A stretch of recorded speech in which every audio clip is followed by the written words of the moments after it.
Hi,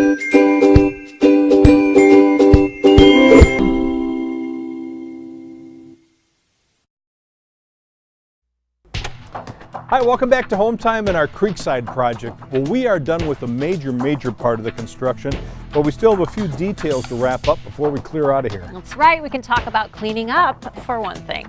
For example, the windows and glass around the house. It's a daunting job for you and me, but we know some guys that seem to make it a breeze.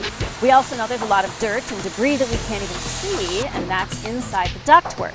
We're getting that taken care of too. It's not all about cleaning though, because we're also getting our hands dirty out back and finishing things up around the storage area with some natural stone. So we've definitely got a lot on our plate today. That's right, something good to chew on. Hope you can stick around.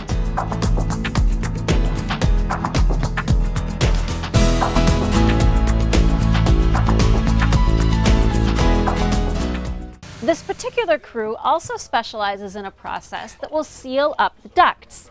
It's estimated that people lose up to 30% of the home's conditioned air through leaks in the ductwork. So sealing them up from the inside can reduce energy bills considerably. So Dan, it looks like you guys are well on the way here. You got everything vacuumed out. Now it's time to seal things up. We do. Everything's going great, right on schedule. So what's the whole process in sealing up the ducts now at this point? We start by removing all the registers and grills and plugging them with a foam block so we can seal them up nice and tight. Then we begin to isolate the HVAC equipment so we don't cause any damage to that. And then we cut some access holes into the ductwork so we can run our lay flat tubing so we can start injecting the sealant into the system. So how exactly does that work once you start injecting everything? Basically what we're trying to do, Dean, is put the ductwork under pressure, and we're taking a liquid sealant and we're heating it up and turning it into an aerosol.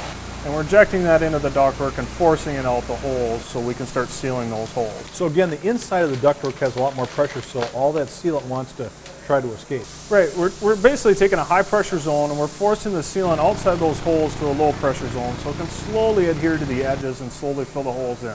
And all the while you're watching the stuff on computer. Yeah, we are actually. We're actively monitoring the system right here on a tablet so we can walk around the house and we can interact with you and other customers while we're doing the process. And so during that process, watching it on the computer, what are some of the values you tend to see? We're looking for the total CFM of leakage, which doesn't mean a lot to our general homeowners, but we're also monitoring the square inches of duct leakage. So it'll tell us in how many square inches, how big that hole is, and we're monitoring that the whole time.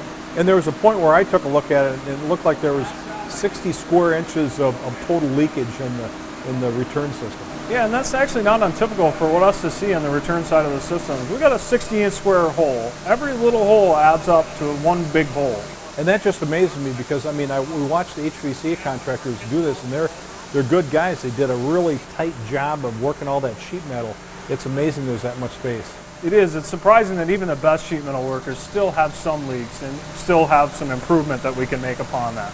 Well, bottom line, once everything's sealed up, the air is going to where you want it to go in the house and not leaking out everywhere along the way to its final destination. You got it, Dean. That's the whole intent. But we're also looking on the cold air return side of bringing that air out of the space where it's intended to be pulled out of, not in the cavities or in the attic or there's that nature, improving our indoor air quality.